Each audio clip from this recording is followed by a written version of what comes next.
નમસ્તે વિદ્યાર્થી મિત્રો, લિબર્ટી સ્કૂલ પરિવાર તમારું ઓનલાઈન ક્લાસીસની અંદર તમારું સ્વાગત કરે છે। આજે આપણે પ્રશ્ન પ્રથમ થાય કે આ ઓનલાઈન લેક્ચરની શરૂઆત કેમ કરી?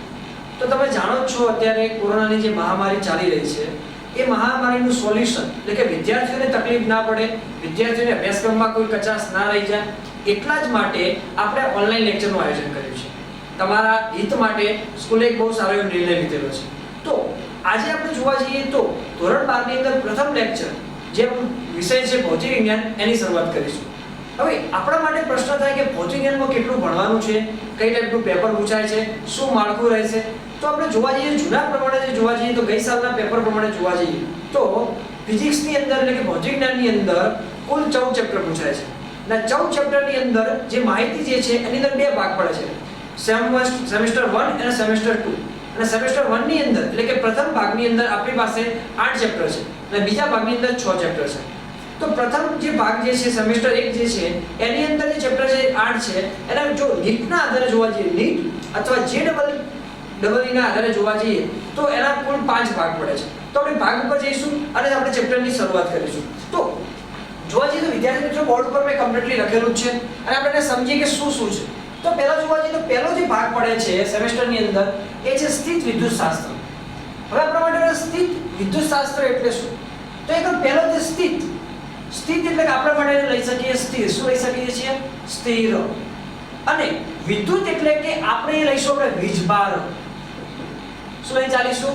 વીજભાર। હવે આપણા માટે પ્રશ્ન થાય વીજભાર એટલે શું? તો આ જે વીજભારની માહિતી જે છે એ પ્રથમ ચેપ્ટરમાં આપણે સંપૂર્ણ ધ્યાનથી એને ભણીશું। તો સ્થિત એટલે કે જે વીજભાર સ્થિર છે અને એના વિશે જે માહિતી મળે છે તેનો જે શાસ્ત્ર અથવા તેનો જે અભ્યાસ જે છે એને આપણે સ્થિત વિદ્યુતશાસ્ત્ર કહીએ છીએ। તો એની અંદર પ્રકરણ 1 અને પ્રકરણ 2 આવે છે। તો પ્રકરણ 1 નું નામ છે વિદ્યુત ભારો અને એના ક્ષેત્રો। મેં તમને પહેલું જ કીધું કે આપણે જે વીજભારની જે માહિતી મેળવવાનો છો, વીજભારના કારણે શું માહિતી મળે છે, વીજભાર કઈ રીતે કામ કરે છે, વીજભારના કારણે કેટલું બળ લાગી શકે છે, વીજભારના કારણે કયા ક્ષેત્રો ઉદ્ભવી શકે છે, સંપૂર્ણ માહિતી આપણે પ્રકરણ 1 ની અંદર મેળવવાના છે। એ જ રીતે પ્રકરણ 2 ની અંદર આપણે મેળવવાનું છે સ્થિત વિદ્યુત સ્થિતિમાન। હવે આપણે શબ્દ છે વિદ્યુત સ્થિતિમાન એટલે શું? સ્થિત એટલે કે ચલો સ્થિર છે, પણ વિદ્યુત સ્થિતિમાન એટલે શું? તો તમે ઘણી વખત મોબાઈલ વાપરતા હશો અથવા તમે બેટરી વાપરતા હશો તો તમે એમાં કહેશો કે 5 વોલ્ટની બેટરી, 2 વોલ્ટની બેટરી, એટલે કોઈ પણ કોષ હોય અથવા આપણે ઘરે જે લાઈટ આવે છે આપણે કે 220 વોલ્ટ, આ જે વોલ્ટ જે છે એને બીજી ભાષામાં જો આપણે સાદી ભાષામાં કહીએ તો વૈજ્ઞાનિક ભાષામાં કહીએ તો આપણે વિદ્યુત સ્થિતિમાન કહીએ છીએ। અને આપણે વિદ્યુત સ્થિતિમાન કઈ રીતે કામ કરે છે, એનો ઉપયોગ શું છે, એ કઈ રીતે આપણને મદદરૂપ થાય છે એની માહિતી આપણે લઈશું। અને બીજું છે કેપેસિટન્સ। હવે આપણે કેપેસિટન્સ, તો કેપેસિટન્સ શબ્દની બેઝિક માહિતી જોવા જઈએ તો એક સંગ્રહ કરો। હવે આપણે કોઈ વિદ્યુત આપીએ છીએ, કોઈ ઊર્જા આપીએ છીએ, તમે ઘરે ઇન્વર્ટર વાપરો છો, હવે ઇન્વર્ટર જે તમે વાપરો છો આ ઇન્વર્ટરની અંદર જોવા જઈએ થોડી માહિતી એવી તમને મળે છે કે એ સ્ટોરેજ કરે છે। એ જ રીતે કેપેસિટન્સનું કામ પણ સ્ટોરેજ કરવાનું છે। આપણે ચેપ્ટર 2 ની અંદર સંપૂર્ણ માહિતી જોઈશું। એના પછી ચેપ્ટર 3 છે। આ ચેપ્ટર 3 ની અંદર શરૂઆત થઈ જાય છે ગતિ કરતા વીજભારની। ગતિ કરતા વીજભાર। હવે આપણા માટે ગતિ કરતો વીજભાર, હા વીજભારના ભાગ અલગ અલગ પાડીએ તો અલગ અલગ ગતિ કરી શકે છે અને એના કારણે જે ગતિ કરે છે ત્યારે એની અંદર એક પ્રવાહ ઉદ્ભવે છે અને જે ઘટના બને છે એને આપણે શું કહીએ છીએ? પ્રવાહ વિદ્યુત અથવા વિદ્યુત પ્રવાહ। અને આપણે એને ઇંગ્લિશમાં કહીએ છીએ કરંટ। શું વિદ્યાર્થી મિત્રો કહીએ છીએ? કરંટ। જે આપણે કહીએ ને કે ક્યાંક ઘરે કહીએ કોઈ જે કે કરંટ લાગશે કે આંચકો લાગશે, એ કરંટની વાત છે એ। હવે આ જે વિદ્યુત પ્રવાહ વીજભાર જ્યારે ગતિ કરે છે અને વીજભારના ગતિના કારણે વિદ્યુત પ્રવાહ મળે છે અને વિદ્યુત પ્રવાહના કારણે ચુંબકીય અસર ઉદ્ભવે છે। અને ચુંબકીય અસરના જોવા જઈએ તો વિદ્યુત પ્રવાહની ચુંબકીય અસર, તો એના જોવા જઈએ તો બે ભાગ આપણે પાડી શકીએ છીએ, એક ગતિમાન વિદ્યુત ભારો અને ચુંબકત્વ। જે ગતિમાન મેં તમને કીધું ગતિ કરશે એટલે વિદ્યુત પ્રવાહ ઉદ્ભવશે અને વિદ્યુત પ્રવાહ ગતિ કરશે એના કારણે શું મળે છે? ચુંબકત્વ મળે છે। અને બીજું છે ચુંબકત્વ અને દ્રવ્ય।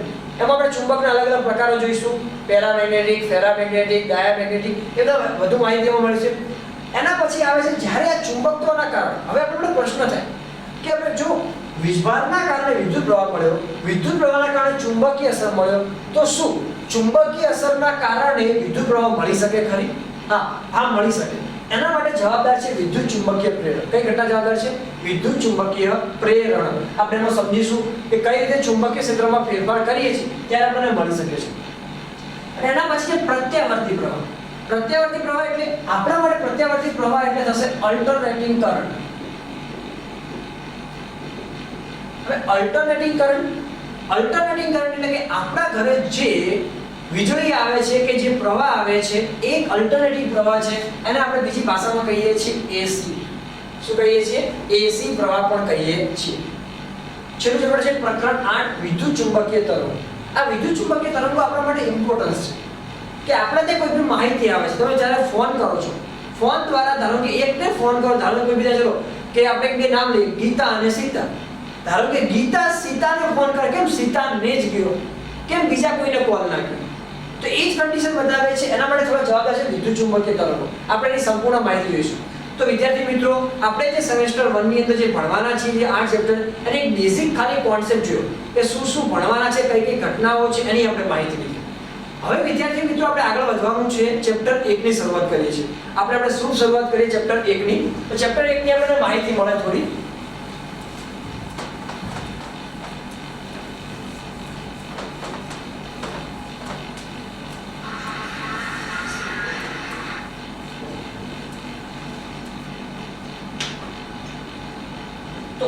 આપણે શરૂઆત કરીએ પ્રકરણ 1 ની, એટલે કે ચેપ્ટર 1. એનું નામ છે વિદ્યુત ભારો અને ક્ષેત્રો. હવે એનો પહેલો શબ્દ છે આપણા માટે વિદ્યુત ભારો. હવે એ શબ્દ છે વિદ્યુત ભારો એટલે શું અને ક્ષેત્રો એટલે શું? તો તમને થોડું ઉદાહરણ આપણે જોઈએ કે જ્યારે તમે શિયાળાની અંદર સ્વેટર પહેરો છો, સ્વેટર જ્યારે ઊનનું સ્વેટર પહેરતા હોય ત્યારે તમે સ્વેટર કાઢો એ તડ કરીને અવાજ આવશે. આવે છે અવાજ? તમે કહેશો કે હા સર આવે છે અવાજ. પછી ઘણી વખત બીજી ઉદાહરણ આપણે જોવા જઈએ તો તમે ધારો કે કોઈ પણ સિલ્કની સાડી જુઓ, કોઈ પણ લેડીઝે સિલ્કની સાડી અથવા કોટન બેઝ જોઈ હોય, પોલિસ્ટરની જે સાડી પહેરી હોય, એ સાડી જ્યારે બીજાના સંપર્કમાં આવે છે ત્યારે પણ અવાજ આવે છે. ત્રીજું ઉદાહરણ જોવા જઈએ તો તમે ઘણી વખત કોઈ બસની અંદર ટ્રાવેલિંગ કરતા હોય અથવા કોઈ ગાડીમાં ટ્રાવેલિંગ કરતા હોય અને અચાનક તમે જ્યારે પોતાની જગ્યા બદલો છો અને કોઈ લોખંડના સળિયાને તમે થોડો ઝાટકો લાગે છે. આપણે લાગે કે આ ઝાટકો કેમ લાગ્યો? અથવા જ્યારે તમે ટીવી જોતા હોય તો ટીવીની અંદર બંધ ટીવી પણ તમે સેજ બી હટતા તમને ઝાટકો લાગે છે. આ બધી જે લાગવાની જે ઘટના છે, જે અસર જે થાય છે, એ બધી અસર કોના માટે જવાબદાર છે? વિદ્યુત ભારો જવાબદાર છે. કઈ અસર જવાબદાર છે? વિદ્યુત ભારોના કારણે જવાબદાર છે. આપણને કોઈ વસ્તુને અડીએ છે ત્યારે આપણને જે અસર ઉદ્ભવે છે એ બધી અસર છે વિદ્યુત ભારોના કારણે. હવે આપણે વિદ્યુત ભારને સમજતા પહેલા થોડી બેઝિક માહિતી પર જઈએ કે વિદ્યુત ભારો કેમ બન્યા, કઈ રીતે બન્યા. તો આપણે જોવા જઈએ તો ઈસવીસન પૂર્વે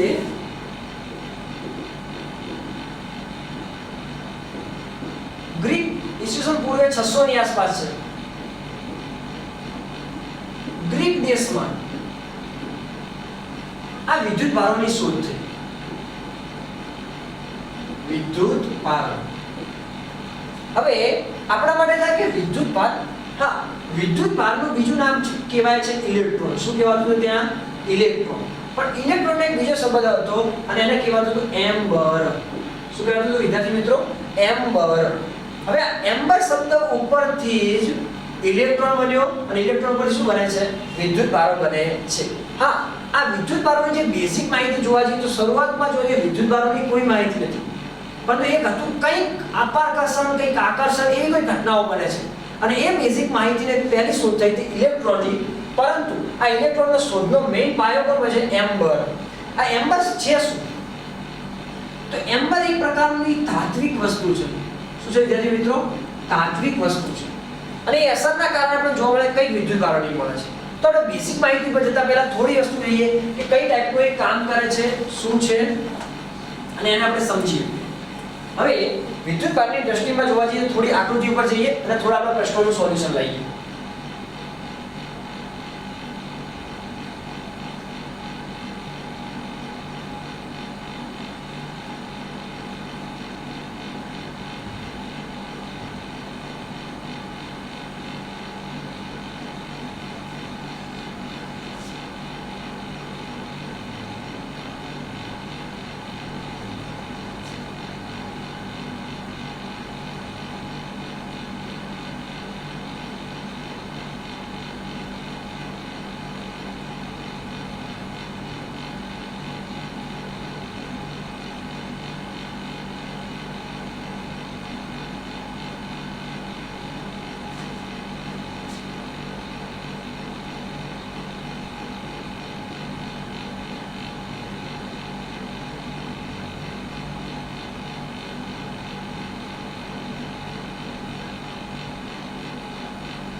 વિદ્યાર્થી મિત્રો તમે આકૃતિમાં જોઈ શકો છો આપણે એક અને ત્રણ આકૃતિ દોરી છે.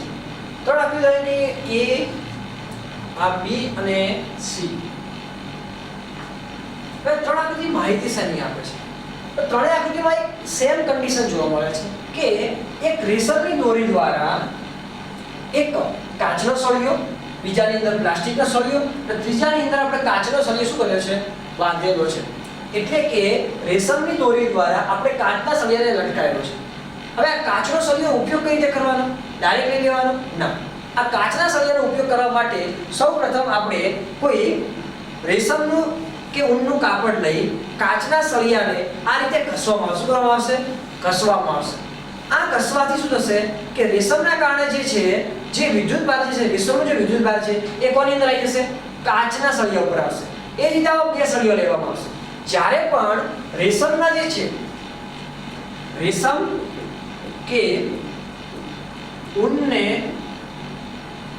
આપણે કાચના સળિયા વડે ઘસવામાં આવે ત્યારે કાચનો સળિયો, કયો સળિયો? કાચનો સળિયો કેવો બને છે? ધન વીજભારિત. કેવો બને છે? ધન વીજભારિત બને છે. હવે આપણા માટે અહીંયા જ પ્રશ્ન છે કે આ ધન વીજભારિત કઈ રીતે આવે? આ કઈ રીતે ધન વીજભારિત કહી દેવા માટે? તો આની માહિતી આપણે જોવા જઈએ તો જ્યારે આપણે વિદ્યુત ભાર વિશે જ્યારે સંપૂર્ણ માહિતી જોઈશું ત્યારે આપણે ખબર પડશે કે કેમ ધન વીજભારિત છે. તો આ જોવા જઈએ તો રૂઢિગત રીત છે. રૂઢિગત એટલે કે પહેલાથી ચાલતું આવ્યું છે. લોકોએ માની લીધું કે જ્યારે રેશમ કે ઊનને કોઈ કાચના સળિયા દ્વારા ઘસવામાં આવે ત્યારે હંમેશા કઈ ઉદ્ભવે છે? તો કે એમાં ધન વીજભાર હોય છે. તો તમે જોઈ શકો છો એકલા સળિયા લેવામાં આવ્યા છે, બે સળિયા લેવામાં આવ્યા છે. હવે જ્યારે બે સળિયા લેવામાં આવ્યા છે તો જો અહીંયા કયો વીજભાર છે? ધન વીજભાર છે. અહીંયા કયો વીજભાર છે? ધન વીજભાર છે. હવે બંને ધન વીજભાર હોવાના કારણે જો આ કાચના એક જે બાંધેલા સળિયા જે છે અને બીજા સળિયાની નજીક લાવવામાં આવે ત્યારે આ સળિયો દૂર જાય છે. શું જાય છે? દૂર જાય છે. આ કન્ડિશન ધ્યાન રાખજો. જ્યારે આ જે સળિયો જે છે રેશમ સાથે જે બાંધેલો છે રેશમની દોરી સાથે બીજો સળિયો જ્યારે સંપર્કમાં લાવવામાં આવે છે ત્યારે આ સળિયો શું જાય છે? દૂર જાય છે. એ જ રીતે બિલાડીના ચામડા સાથે પ્લાસ્ટિકનો સળિયો ઘસવામાં આવે ત્યારે એ શું કહેવામાં આવ્યું છે? બિલાડીના ચામડા સાથે અથવા આને ઘણી વખત ઇંગ્લિશમાં કહેવાય છે ફર. શું કહેવાય છે? ફર પણ કહેવાય છે કે બિલાડીના ચામડા સાથે પ્લાસ્ટિકના સળિયાને ઘસવામાં આવે ત્યારે પ્લાસ્ટિકનો સળિયો કેવો બની જાય છે?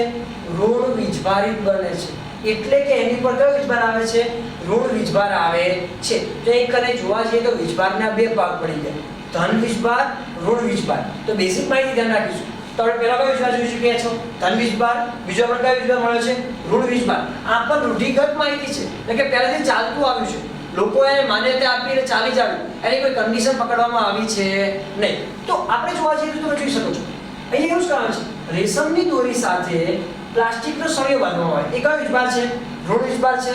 બીજી કન્ડિશનમાં જોવા જઈએ તો વિદ્યાર્થી મિત્રો કે અહીંયા કને બીજો પ્લાસ્ટિકનો સળિયો એવો કયો છે? ઋણ વીજભાર છે. હવે આનાથી સંપર્કમાં લાવીએ ત્યારે આ સળિયો એનાથી દૂર જાય છે. શું થાય છે? દૂર જાય છે. એટલે કે જે રીતે કાચનો સળિયો બીજા કાચના સળિયાના સંપર્કમાં લાવ્યો તો કાચનો સળિયો શું થયો? દૂર ગયો. એ જ રીતે પ્લાસ્ટિકનો સળિયો જે છે બીજા પ્લાસ્ટિકના સંપર્કમાં શું જાય છે? દૂર જાય છે. હવે ત્રીજી કન્ડિશન ઉપર આપણે પહોંચીએ તો આ જોવા જઈએ એક સાઈડ કાચનો સળિયો હતો, એક પ્લાસ્ટિકનો સળિયો હતો. હવે એવું કરવામાં આવે છે રેશમની દોરી સાથે કાચનો સળિયો બાંધું. શું બાંધું છું? કાચનો સળિયો બાંધું છું અને બીજો લેવામાં આવે છે પ્લાસ્ટિકનો સળિયો. તો કન્ડિશન જુઓ, એક કાચનો સળિયો છે, બીજો કયો સળિયો છે? પ્લાસ્ટિકનો સળિયો છે. હવે તમે જાણો છો આપણે આગળ જે ચેક કર્યું જ્યારે રેશમ કે ઊન સાથે ઘસ્યું ત્યારે કાચનો સળિયો કેવો બની ગયો? ધન વીજભાર. બિલાડીના ચામડા સાથે જ્યારે ઘસ્યું ત્યારે પ્લાસ્ટિકનો સળિયો કેવો બની ગયો? ઋણ વીજભાર. તો અહીંયા કને જ્યારે ધન વીજભાર આ ઋણ વીજભાર એક ધન છે એક ઋણ છે જ્યારે એકબીજાને સંપર્કમાં લાવવામાં આવે ત્યારે આ ધન સળિયો પ્લાસ્ટિક તરફ ખેંચાય. શું થયો? પ્લાસ્ટિક તરફ ખેંચાય. જ્યારે બંને કન્ડિશનમાં શું હતું? દૂર ગયો. કેવો ગયો? દૂર ગયો. તો અહીંયા પણ જોવા જઈએ તો આમાં વીજભાર કેવો હતો? સમાન. આમાં વીજભાર કેવો હતો? સમાન. આમાં વીજભાર કેવો હતો? જુદો.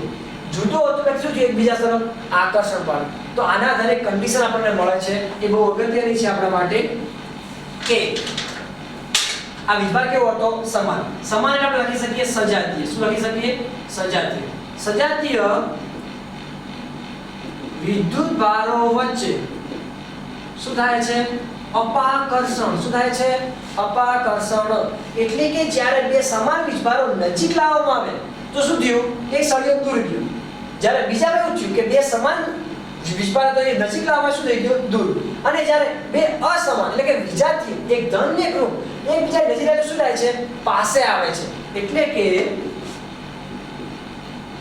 વિજાતીય વિદ્યુત ભારો વચ્ચે શું થાય છે? તો કે આકર્ષણ થાય. શું થાય છે? આકર્ષણ થાય છે. તો પહેલી વસ્તુ આપણને આ આપે છે. આપણને ખબર પડી ગઈ કે વીજભારના પ્રકાર કયા કયા હતા કે ધન અને ઋણ. એ બેઝિક માહિતી મળી. ત્યારે બીજી કન્ડિશન શું મળે છે કે સજાતીય વિદ્યુત ભારો વચ્ચે શું થાય છે? અપાકર્ષણ. વિજાતીય વિદ્યુત વચ્ચે શું થાય છે? આકર્ષણ થાય છે. તો આ કન્ડિશન થોડું બીજું હતું જો થોડું જોઈએ આપણે.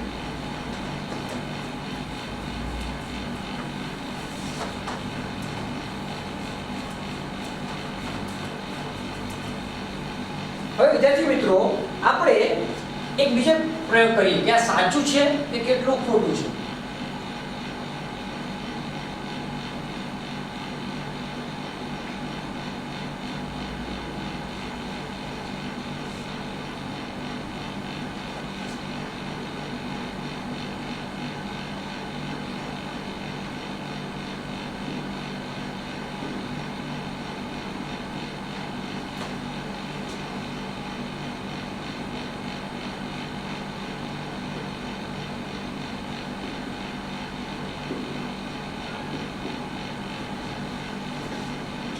હવે વિદ્યાર્થી મિત્રો આપણે બરુની ગોળીઓ લેવામાં આવે. શું લેવામાં આવે? બરુની ગોળીઓ. હવે બરુ એક પ્રકારનું જોવા જઈએ તો એક પ્લાસ્ટિક ટાઈપનું છે. આપણે તમે જોયા છે મણકા જોયા છે તમે જે આપણે પ્લાસ્ટિકના મણકા આવે છે. તો જે પ્લાસ્ટિકના જે મણકા હોય છે બરાબર એ પોલિથીન ટાઈપની પોલિસ્ટાયરીનમાંથી બનેલા હોય છે. તમે પ્લાસ્ટિકની પાઇપ જોઈ હોય બરાબર તો એ ટાઈપનું જોવા જઈએ તો એ પોલિસ્ટાયરીનમાંથી બનાવવામાં આવે છે અને એ પ્રકારની આ ગોળીઓ હોય છે બરુની ગોળીઓ કહેવાય છે. આ બરુની ગોળીઓને આપણે એ વસ્તુ કે રેશમ કે ઊન દ્વારા અને બીજું શું હતું આપણા માટે બિલાડીના